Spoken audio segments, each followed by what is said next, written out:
States Air Force, that I will no longer be complicit in genocide. Hey!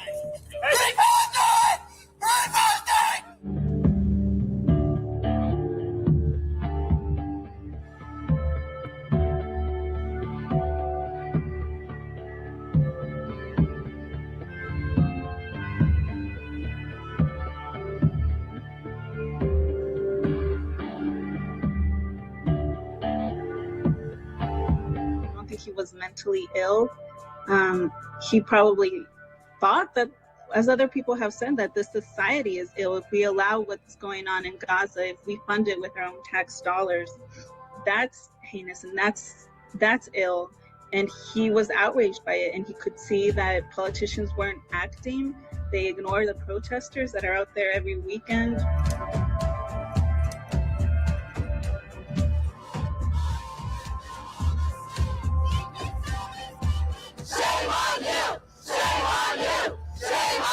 He has shown the ultimate sacrifice and took the ultimate form of protest.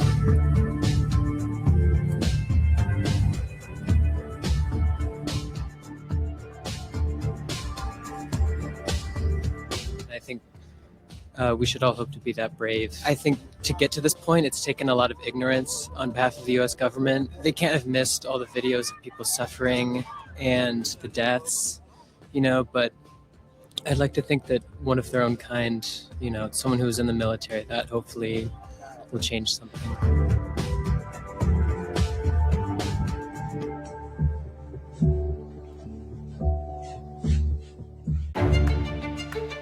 Hey, welcome to Boomer vs. X. Come one, come all. Please like, share, subscribe. Hit that alert button. You wanted the best. Now you have got the best. King of Wolfers is here. Hello, King. How you doing, man? You holding up? I'm holding up. Yeah, I've got my brain intact. I like these protesters that are losing their minds. They are losing their minds, like the followers in Waco, Texas. Yeah. Or how about Jonestown? Remember Jonestown? Yeah. I remember Jonestown. I was just graduating high school, I think, when that happened. Yeah, you just missed your flight about this much. Welcome to all the new subscribers. Welcome back. Like and subscribe.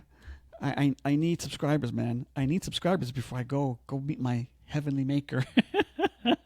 Yeah, he needs subscribers. He only has 85. He wants more.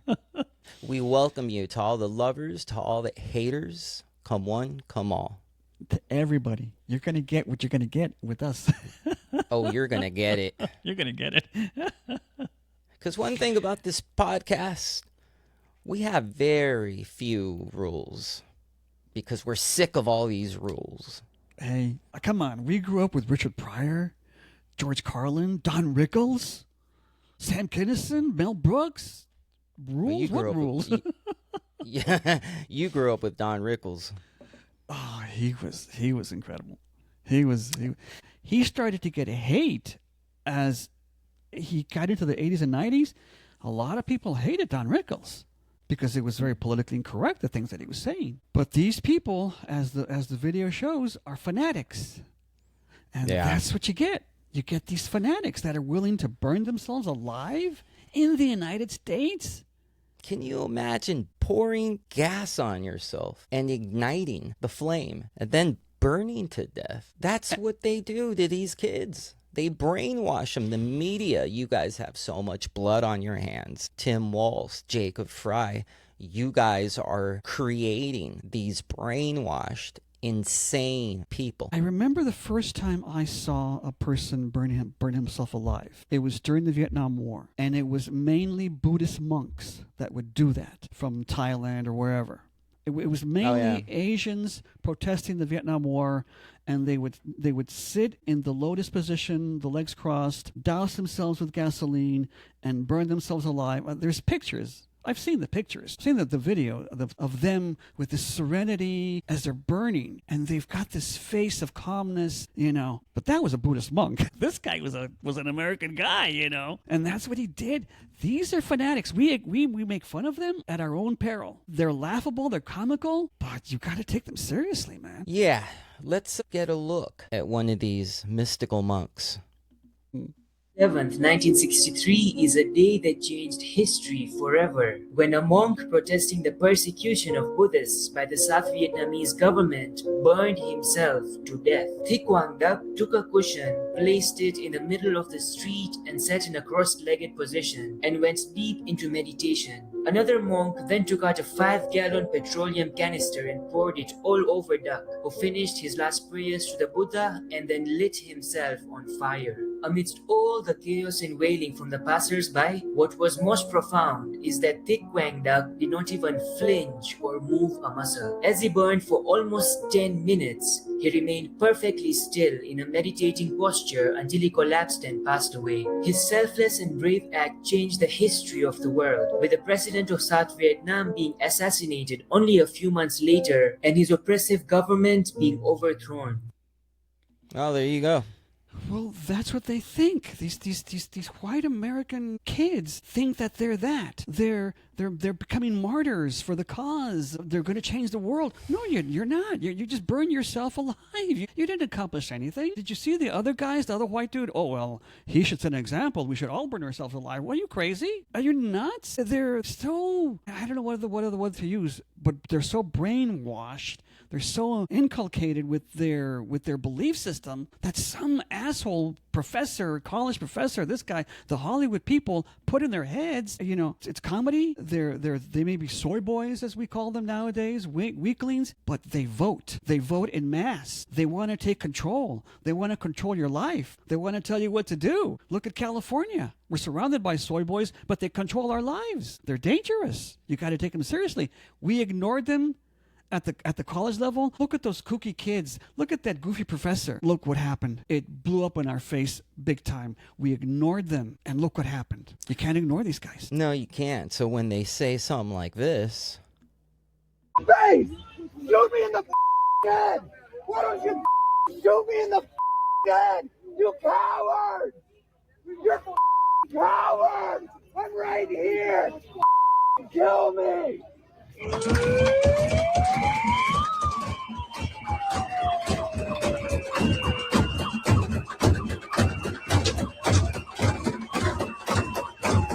Look at the tactics.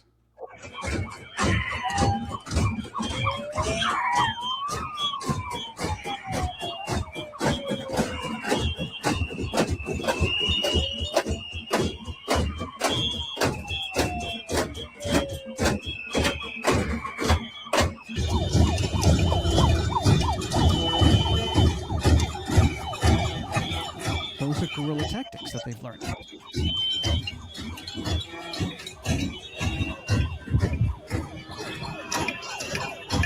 See the flashing lights?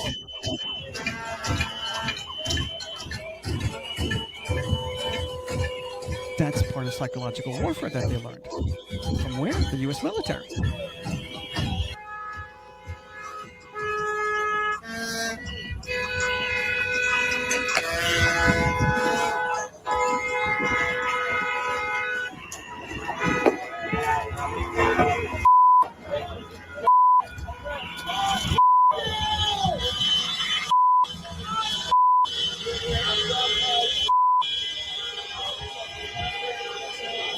Yeah.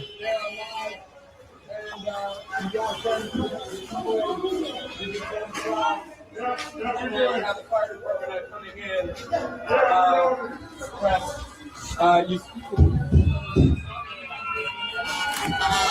fine. Sure, you're giving comments to the local PD. Do you have any comments to the community that want you out? People who are here specifically because your department is here. Do you think it's worthwhile if you're going to get comments, though, you have comments for the people of Minneapolis? I have nothing to say. Stand in a post all by himself. I cannot comment. That's a courageous person. That's courageous. That's a man. That's what men do. Real men. do that. They don't do what those guys tell me what are happened to your doing. nose? That's not a real man. That's a real man.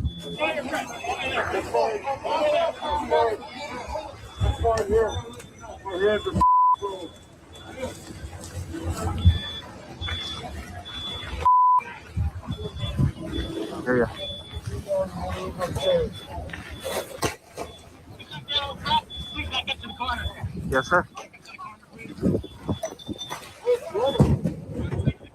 Oh, all the way. Okay. Got it.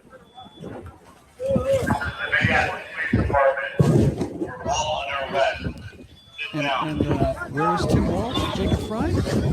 Sleeping. You're all under arrest. Sit down on the ground. This is a lawful order from the Minneapolis Police Department. You are under arrest.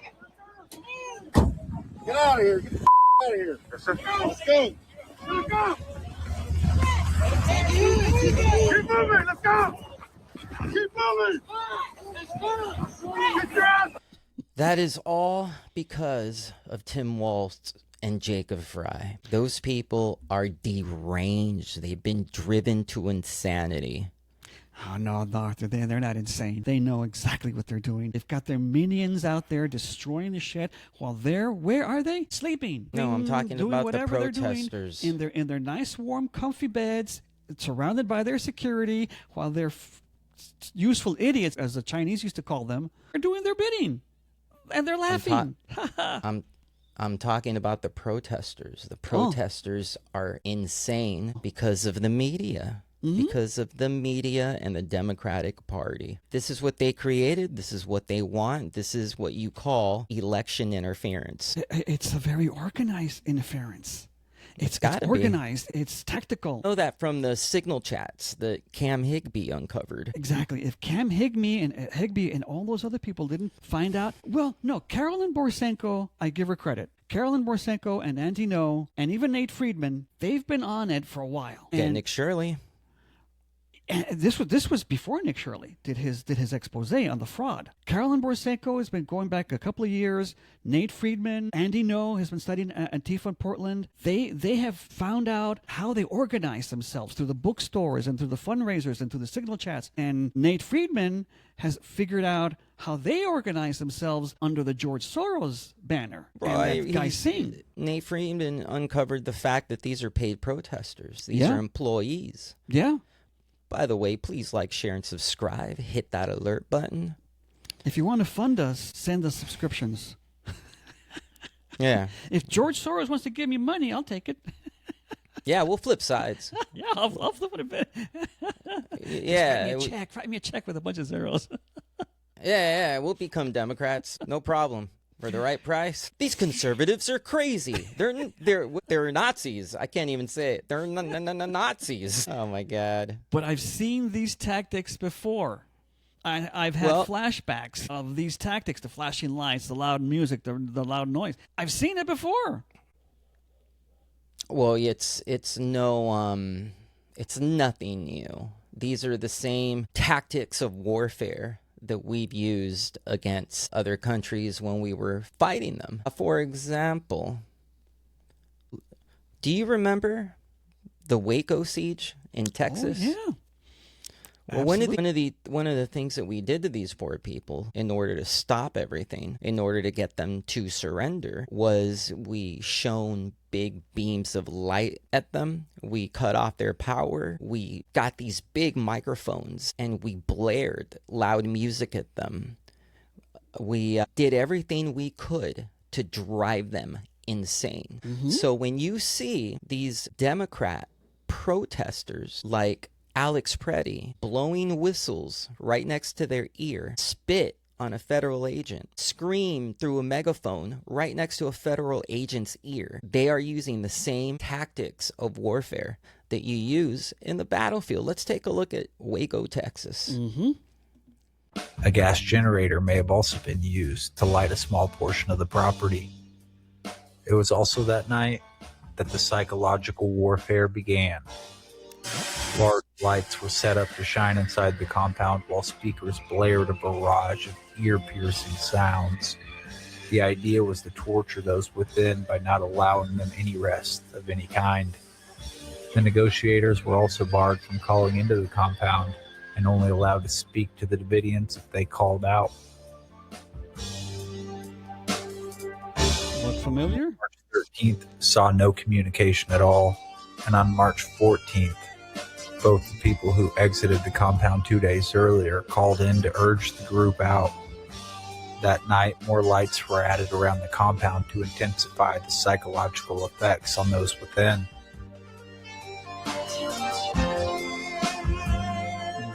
On March 18th, the FBI began bulldozing materials around the compound, including a woodpile. So that's exactly what these animals, these protesters, are doing to our federal agents. Straight out of Military Tactics. Yeah. They've read the book. And they They've read copied the it. book. I first saw this when they did it to Noriega in the Panama War. He holed up at the Vatican embassy in Panama, and they blared Guns N' Roses music and all the Van Halen. Panama, welcome to the jungle. Drove him crazy. Yes, sir. Yeah. And you know what was really scary? The psychological warfare that scared the crap out of me the first time I heard it. What's that? Was the guys in Vietnam. Oh, have you ever Operation heard of Wandering Soul? I was just gonna say something, but you cut me off okay. again. Play. You gotta lay down on Scare that the people. You gotta lay down on that medication, man. You took the pink pills and not the blue pills, right? I'm colorblind. All right, let's take a look at Operation Wandering Soul. In Vietnam, what our military did was we took speakers and we were blaring crazy sounds into the jungle because the Vietnamese believed that if you weren't buried properly, your soul would just wander for eternity.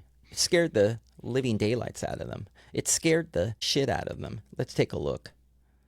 During the Vietnam War, the US military conducted a psychological tactic against the North Vietnamese to decrease enemy morale and encourage desertion. These chilling audio recordings played upon the Vietnamese beliefs that showed respect for the dead. They believed that if a person was improperly buried, they would walk the earth as a wandering soul. To capitalize upon this, US engineers spent weeks recording a series of eerie sounds and distorted voices for the tapes. To add authenticity in the recordings, Vietnamese soldiers provided their voices. One such recording, called Ghost Tape Number 10, was played on loudspeakers installed upon helicopters, PCF boats, and infantry with loudspeakers near Viet Cong positions at night. They actually did. The men would hear the disembodied, tormented cries of a man looking for his family, warning his fellow soldiers to go home.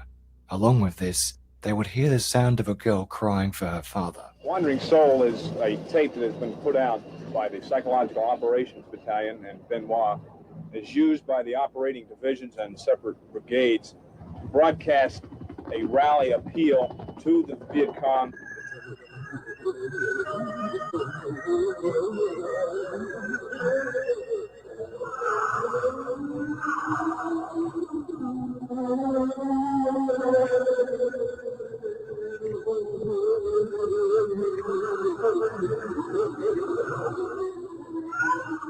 Can you imagine hearing that midnight? Jungle.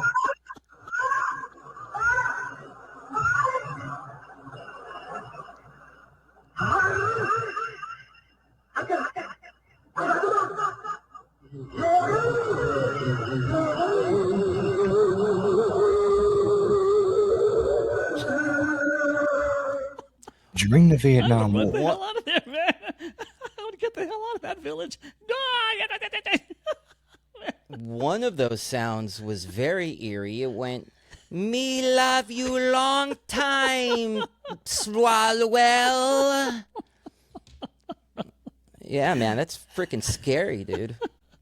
Yeah. So you see, these protesters, insurrectionists, are using military tactics against our federal agents. Yeah, you got that right. That's why they should be taken seriously, even though we laugh at them, because they are comical, but they vote in mass. They vote in mass. That's the scariest part. Yeah. That's the scariest part. They outvoted us in California. Trust me, I was there. I stopped voting for many, many years because my vote didn't count. Well, you're kind of a wuss. You got to just vote. Right there. I got so depressed. I got so frustrated. Right, so you gave up. Yes, I did. I gave up. You gave up like a little bitch. Okay, now come on. You're supposed to go like a little bitch. That's our thing. That's what we do. You're not doing it, are you? The perception of him cutting out on Minnesota, cutting a deal, he's kind of looking weak. That's the perception. All right. Well, let's take a look at that. In Minnesota, there's a really notable phone call that just happened this morning between President Trump and Governor Tim Walz. President Trump first alerted us to it, saying that they had a good call, and he described that the two leaders were on the same wavelength, which obviously is a notable comment given all the criticisms coming from the White House of Governor Tim Walz.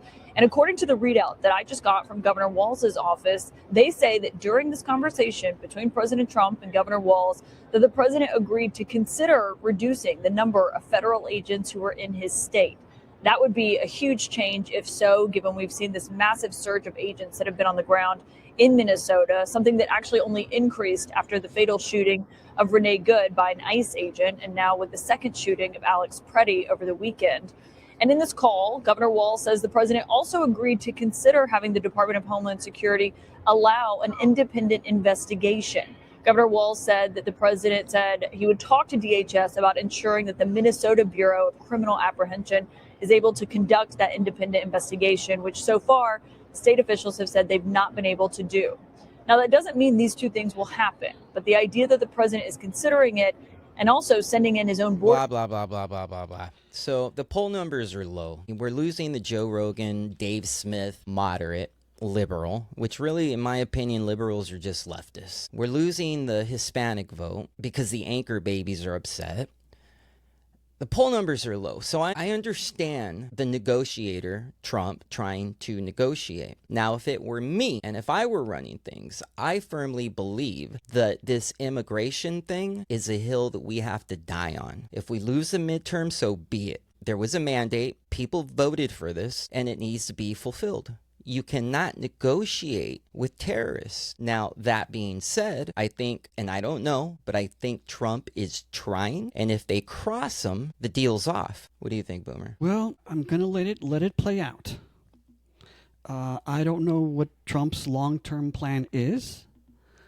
I've seen plenty of people criticize him, including Tim Pool, call him a punk, basically. I'm not going to be taken over by that knee-jerk reaction just yet. Well, you were pretty upset when we first talked about it. You were pretty angry. Because... And I don't blame you. Yeah. I was just saying, hey, man, let things play out. You were getting upset with me, and I was telling you, Boomer, I don't know what's happening. I'm not by my computer. I don't have a clue what's happening. I had the knee-jerk reaction. I thought about it. You have to think about it. You had such a knee-jerk reaction. You kicked your dog. Damn dog. No, I did a Hassan Piker. I zapped him. I shocked the monkey. I shocked him. He got that. I got it from Hassan Piker. It was an extra when he had. He gave it to me. This is a special gift from us from China to you, Hassan. Yes. It's for your dog. Yeah. He does the Temu. He doesn't do Amazon. He does Temu. He does Temu. By the way, please like, share, and subscribe. Please hit that alert button. Knee-jerk reaction. So... I'm trying to look at it from Trump's point of view, from his, what's he up to. But I remember, because I lived so long, I remember I wasn't born, but I've heard stories of, Eisenhower. Right. He looked at the poll numbers, and he said, no, we have to desegregate the schools. I'm going to lose the Southern vote. I'm going to lose the Southern Democrats. I'm going to lose the South. And he did it anyways. You have to lay down the law. You have to lay down the boot. Johnson did it. And he was from Texas, and I'm going to lose the Texas vote if I desegregate. He did it. Lincoln did it. Lincoln took over from Zachary Buchanan, who appeased it, made negotiations, and did this and did that. And Lincoln said, no, I'm going to burn Atlanta to the ground. I don't care. And Lincoln thought he was going to lose his reelection. He said, I'm done. I'm a one-term president, but I have to do this. And he did it. Yeah. And Trump, I don't know if he's got the spine for that, to burn Atlanta to the ground. I don't know. He's got the spine to take out Maduro, but to deal with his own constituency, which half of them are assholes and need to be battered on the head, I don't know if he's got the guts to do that. The greatest president to ever live Well, there were two: George Washington and Abraham Lincoln. And what did George Washington do during the Whiskey Rebellion? He got on his goddamn horse and led his troops to go quell the people rebelling against the whiskey tax. He led the charge. He said, screw these sons of bitches, I'm going to blow them away. I don't care if they're American citizens, I'm going to shoot them in the fucking head. I don't know if Trump's got the balls to do that. I've soaked my wooden teeth in some whiskey, and we're going to get to business. What I was going to say is, not every president is going to meet your expectations, and not every president is going to be a George Washington or an Abraham Lincoln. But that night, and believe you me, I was terrified that Trump was going to fold. That night, Walz sent his Minnesota PD to crack some skulls, and they did. They rounded up a bunch of protesters, they arrested them. And so I started thinking, well, maybe this was a good deal. Maybe this is something that's good. But then the next day, Jacob Fry starts talking to the media saying that they're not going to work with Trump despite the talk that they had. That it's none of their business enforcing federal law, that they're only interested in stopping local homicides and crime. So then Trump did this. Now, earlier today, President Trump sent a message to Minneapolis Mayor Jacob Fry on social media. In it, the president says, surprisingly, Mayor Jacob Fry just stated that Minneapolis does not and will not enforce federal immigration laws. This is after having had a very good conversation with him. Could somebody in his inner sanctum please explain that this statement is a very serious violation of the law and that he is playing with fire? Again, that was a quote from the president. Playing with fire. Well, the verdict remains to be seen. If he can negotiate an agreement with the state of Minnesota to let ICE into the jails and the prisons, that's all we're asking for. We're not asking for all this turmoil and chaos. Just let us have the goddamn prisoners that are there illegally. It's simple. You know, if he can negotiate that, fine. He did it.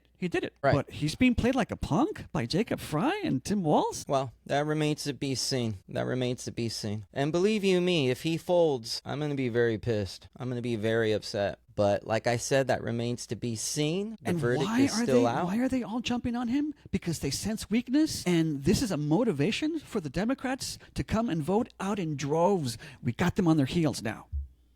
They're going to shut down the government. Here's the thing. If he folds, because just by that first conversation that he had with them, the Democrats and the left already smell weakness. This is Border Patrol going down to Arizona, who I thought was a red state. Boomer, you said they were purplish.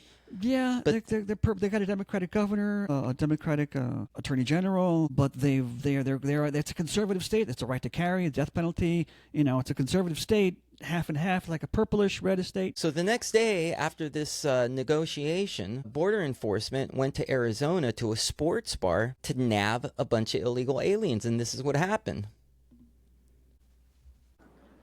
I don't know. They just came in, just like nothing. It's like we're looking for someone. We're looking for something. Someone's making fraud or something, whatever. I had no idea. I was cooking. And then they just like, you know what? We need everybody out. Like they got everyone out. Like everybody got so mad about it. Like why do we have to get out? And they were recording and stuff, but they just were rude. How do you guys do it?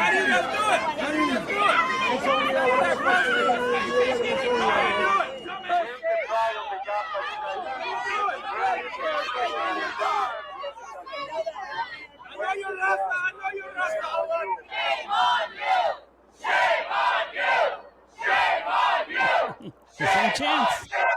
Shame on you! Shame on you! Shame on you! Shame on you! Shame on you! So you see, the left smells fear. Mm-hmm. They smell fear. It's like blood in the water. And did you hear what that guy said? I know you're raza. Oh yeah, the anchor babies. Yeah, what does that mean? You're Hispanic? You're not one of us? You're not a real Mexican? I've heard that all my life. I'm a sellout. I'm a traitor to my race. Why am I an American? I've heard that all my life from the razas. Yeah. Well, go back to live with your raza in Mexico or Colombia, wherever you're from.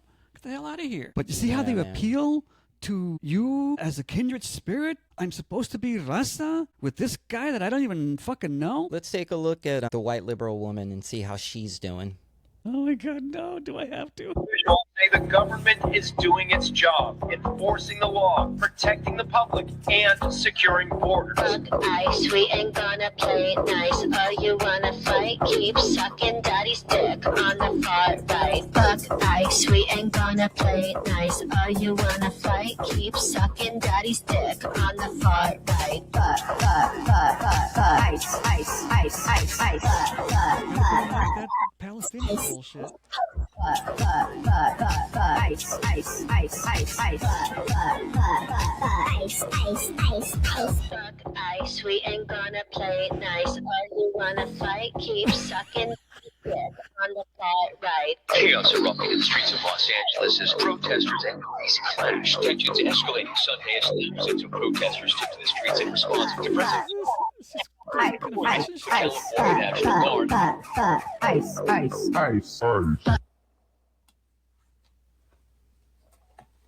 Get the gear and get outside. If you can, of course. Oh my God. I'm Darth Nihilus. Oh my God. I thought we laugh at them, but she votes, and she votes in droves. She controls our lives in California, New York, Chicago. That woman controls our very lives. Good God, Yeah. Arthur. Well, we here's laugh the at them. reality. It's not funny. Here's the reality of war, though. This is a Ukrainian soldier who happens upon a Russian soldier, and they fight to the death. So, lady, you think you're going to war, you're cosplaying and LARPing as a soldier for the Revolution Resistance, but this is what it really is like. I was going to show the clip of the woman getting her hand blown off by the flashbang, but this is a little more real.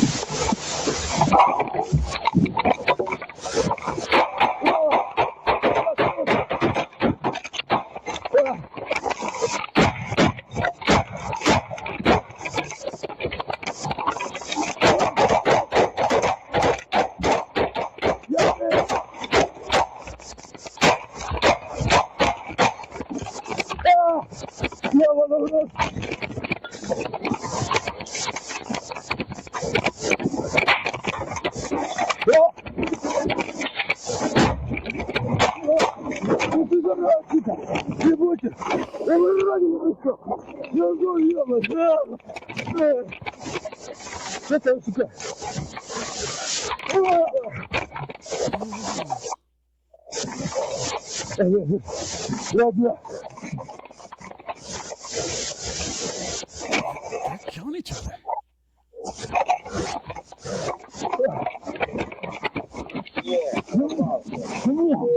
That's real, Arthur. That's what they're in for. But, they don't, but the minute they get that, they go and scream.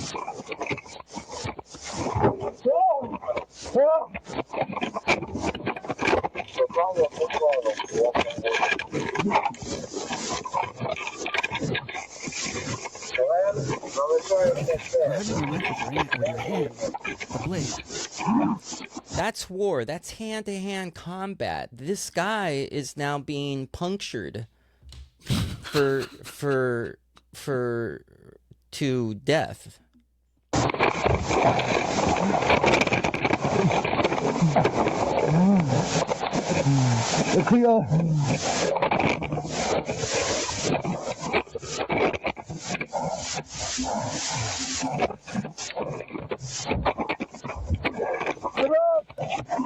That's what happens. These people are just playing in Fantasyland in the playground. When they're confronted with that, what are they going to do with that?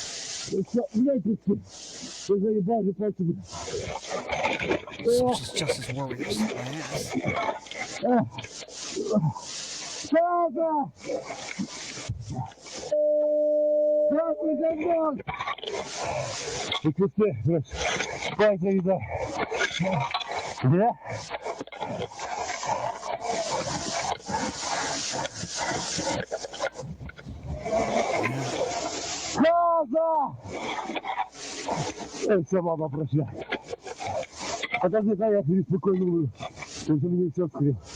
So he eventually No, he's not begging for mercy. What he's doing is he's saying, you won, just let me die in peace. I just want to die in peace. You were the better man, he tells him. He said, you're the greatest fighter on earth. Please let me just die in peace. And you know what? The Russian soldier grants him that. And it's so sad because you can see the guy doesn't want to kill him. And the Russian soldier sits with him. He literally sits with him and comforts him as he dies. That's war. That's war. And what did these guys do when that Pretty got shot?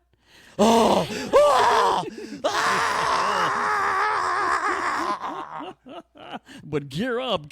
Oh, yeah, I'm doing a fashion show, gearing up. Oh, yeah. Where these guys are dangerous is in politics, is in education, is in Hollywood. That's where they're dangerous. Gear up, and please like, share, and subscribe, and hit that alert button. Gear up. Yeah, man. They're useless on the battlefield, but on political battlefield, on the educational battlefield, they've got us by the fucking balls. Well, they own the media. They have a monopoly on propaganda. And who did Hollywood get rid of? John Wayne. All of the Superman. All of the American mythology. The great American mythology. Uncle Sam. All of the mythology that we are a great nation. We are a great people. Hollywood destroyed. And who was it replaced by? Pretty, Nicole Good, George Floyd. Those are the new heroes for Hollywood. Well, let's take a look at our hero, Alex Pretty. Oh, that guy, yeah. Because they found a new video of this peaceful man who is a hero. Let's take a look. Very calm. I see you, nurse. I see you. Wow. We're seeing video of a man who's believed to be Alex Pretty kicking a federal agent's SUV 11 days before he was killed. Thanks for joining us. An organization named the News Movement captured the incident on camera. This evening, a Homeland Security official says they're aware of the footage and reviewing it. Our Jeff Wagner's here with more of that new video. Jeff. Frank, the News Movement worked with the BBC, who used facial recognition technology to match Pretty's identity to a 97% degree of accuracy. And then our national confirmed team took a look at it too. TNM was in town shooting a documentary on ICE activity in Minneapolis. They say they got a tip that ICE was blocking the road near East 36th Street and Park Avenue, just a few blocks away from where Renee Good was killed. In the video, the man resembling Pretty appears to spit at the SUV filled with federal agents and yells expletives. He then kicks out the taillight. That's when agents get out and take the pavement. During the scrum. See, here's the thing. This guy could have died a week prior. It's a miracle no federal agents were hurt or killed, and it's a miracle that this didn't happen sooner. And we wouldn't know about this if it wasn't for the News Movement and the Big Black Cock News Association.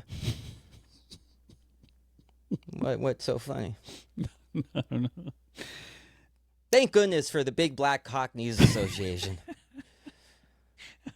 And that's their martyr. They think that's going to war. Kicking the back of an SUV is the Ukrainian fighting the Russian. That's their interpretation of combat, hand-to-hand combat. That's as far as they will go. These people are nuts, man. They're getting organized, they're radicalized, and they're using psychological tactics of the past. Have you ever heard of the Anarchist Cookbook? I know we talked about it before. The handbook to every modern insurrection has got that as a playbook. Right. Here, let's take a look at it. So dangerous, it's forbidden worldwide. Meet the Anarchist Cookbook. Written by William Powell in 1971, this book is infamous for its detailed instructions on everything from bomb making to hacking. It was originally intended to protest the Vietnam War, but it quickly became a manual for chaos. Governments across the globe have banned it, fearing it could fall into the wrong hands and incite violence. Even Powell himself later regretted writing it, calling it a misguided attempt at activism. But why does a book like this still intrigue so many? Perhaps it's the allure of the forbidden or the dangerous knowledge it promises. Whatever the reason, the Anarchist Cookbook remains one of the most controversial books ever written. So should you read it? That's a question only you can answer. But remember, some price. Stay curious, but stay safe. So I had a friend who used to own the Anarchist Cookbook. A friend. As a coffee table book. It was fascinating. It had a black cover. You can't find it anymore. I saw it once on eBay for like $300. It's very expensive because it's out of print. Mm-hmm. And you learned everything from how to make bombs to how to make LSD out of your oven. Anything that's nefarious that you could ever imagine. Mm-hmm. It had all sorts of shit in there, and it was in that book. Well, what Powell did is he went to the library and he got the field manuals for the Army, from this manual for the FBI and this and that, and he put it in one book. And that's what he did. He didn't really write it. He just compiled all these manuals that were public knowledge at the time and put it in a book. And if you were up to no good, you're the PLO terrorist, a Palestinian terrorist organization, Baader Meinhof and all those organizations back then. I can make a bomb? Really? Out of baking soda? Okay. And that's what these guys have inherited. You don't think that Alex Pretty kicked that car and he went to the Starbucks and talked over with his friends? Look what a brave warrior I am, and this information I got. And they don't think they share information at whatever the meetings they're at? They share war stories? I kicked the car. I got manhandled. Wow, I'm a tough guy. They get street creds, by doing that shit. Well, these radicalized kids, these radicalized people, I've been saying, this didn't just happen overnight. This has been years and years of us allowing college professors and teachers to indoctrinate our kids. You send your kid to college and they come back radicalized. You spent thousands, hundreds of thousands of dollars for your kid to get an education, and instead they come back che carrera. So let's take a look at some of the history of that. This is called Communists on Campus. These are leaders of the nationwide youth organization that calls itself SDS, Students for a Democratic Society. It has more than 300 chapters on the college campuses of America. Its national and local leaders, in convention here at the Chicago Coliseum, June 1969, take the major credit for the rioting, mob actions, takeovers, and burnings on college and university campuses throughout the nation. They take credit, huh? And finding out about the organization of SDS, we've always been quite willing to talk about. We'll talk about socialism anywhere, in the streets or in the Senate, anywhere. I'm Mike Klonsky, National Secretary of SDS, and this is Bernadine Dorn, Interorganizational Secretary. Is there a communist faction making a big power play for SDS? Is there any communists back here? I guess there is. So these kids, they ended up having children. They ended up getting jobs. They ended up getting jobs as professors, as lawmakers, as attorneys, as ICU nurses, and they ended up brainwashing the next generation, and so on, and so on, and so on. And that is why we're here. 1969, 50 years ago, half a century ago. A lot of these people are probably dead, unabashed, unashamed, unapologetic communist socialists, Zoran Mondamis of the day. That's right. Where this started. That's how deep this goes, and we laughed at them. Look how smug they are. Look how arrogant they are. How egotistical they are. Laughing at you and me. We should have stomped them out. We should have ended it. And so, as a result, you have Trump negotiating, talking. Maybe I can talk and get through to Tim Walz and Fry. And so, like Arizona, you got California getting a little cocky here. So California is thinking about passing a law that says the No Kings Act. It's headed to the California Senate. Let's take a look at that. No one is above the law. San Francisco Democratic State Senator Scott Wiener with that message. In my opinion, I think this guy is a super freak. I mean, come on. Scott Wiener? Come on. Hi, my name is... Have you seen the pictures of him in bondage? Hi, my name is Senator. Hi, my name is Art Penis. I mean, come on, man. The writing's on the wall, people. Have you seen the pictures of him at the gay pride parades? Naked? SB 7, dubbed the No Kings Act. Per Wiener, it aims to hold ICE officers and federal agents accountable by making it easier for Californians to sue them over alleged violations of constitutional rights. Wiener says, as it stands today, Californians can sue local and state officers in state court, but face far more limitations and immunity when suing federal officers. Wiener's bill would change that. It makes clear that all law enforcement, state, local, federal, everyone is going to be subject to the U.S. Constitution. And what about you? The bill comes amid nationwide scrutiny of federal immigration enforcement following the fatal shootings of Renee Good and Alex Preddy during conference. What did you just say, Boomer? What What about exactly him? did What about you his just... immunity? Yes. Take immunity away. If you take away these guys' governmental immunity, all of this goes away. It all goes away. If an illegal alien murders my child, guess what? I'm going to come after Governor Newsom. I'm going to come after Scott Wiener. Yeah, let's do that. Let's do it. Let's take away their governmental immunity and see what happens. This is the same son of a bitch that decriminalized male-to-male pedophilia. Criminalized it. Made it a lesser offense, so a judge can say, no, you're not going to be in the sex list because you had sex with a 12-year-old little boy. And no, you're not going to do that. This is the same guy that wrote the law, and it's a law that prevented law enforcement all throughout the state of California to arrest prostitutes on the street. And for every low testosterone male, for every white Karen warrior LARPer that voted for him, shame on you. It went down party lines. 30 Democrats voted for it, and 10 didn't. 30 to 10. 10 Republicans against 30 Democrats. Jesus Christ, man. Go out and fucking vote, because your life will depend on it. You're the minority now. 10 Republicans in the whole state? Because narrative doesn't mean anything to these people. They're brainwashed. They create their own reality. The only way to stop them is at the voting booth. You have to get out and you have to vote. You have to vote. Anybody who vote. douse himself with gasoline and light himself on fire, you're never going to change his mind. No matter how much you talk and you show the facts and you lay out the shot and this and that, you're never going to change that guy's mind. They are too far gone. They are brainwashed. But listen. We've gone on way too long. You have, not me. Okay. All right. Well, listen, thank you for watching. Please like, share, and subscribe. Be good, be well, multiply. Christ is King. Boomer, you have any last words? Don't play that. Don't play that with me. In the middle of the jungle. Imagine in the middle of the forest.